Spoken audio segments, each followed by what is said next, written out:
Ciao ragazzi, ma adesso che avevi 50 anni, hai fatto la visita della prostata? Beh, ma certo. E a te Massimo? Io mi sono fatto fare un massaggio prostatico una volta, uguale. Beh, dipende perché che te lo più anche a me, perché capita quando ti sono stato che te lo più che mi capita, ma non te mai tagliare con il cordone umbilicale, perché ti ho che tanto. Ah! No, vabbè. Manigliero per gambe per aria. Guarda, io.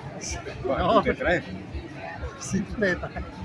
Tutte e tre perché te tiri su tutte e tre che te lo piglio. Se una sta per fare qua. Sta passa e Ah, no, ora c'è stata una storia lunga perché lui capivo, già nato in 7 mesi, sono nato perché capivo, sono nato in 7 mesi, per cui sono settimino, e dire sempre che c'è una marcia in più, poi capivo qualche aiera. Ah!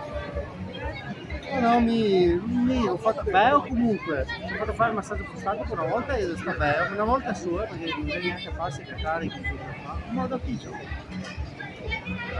Conoscente. Ah, del gruppo? No, gruppo. Ah, un gruppo, vabbè. No, È un gruppo. Sì, comunque questa vaga abbiamo fatta tutti noi, in dolati ben diversi e... Sei andata bene insomma? Ah, benissimo. Da Dio, i galito di fatti non ti do neanche all'esito perché mi ottengo, perché così mi dormisco subito a notte guardando.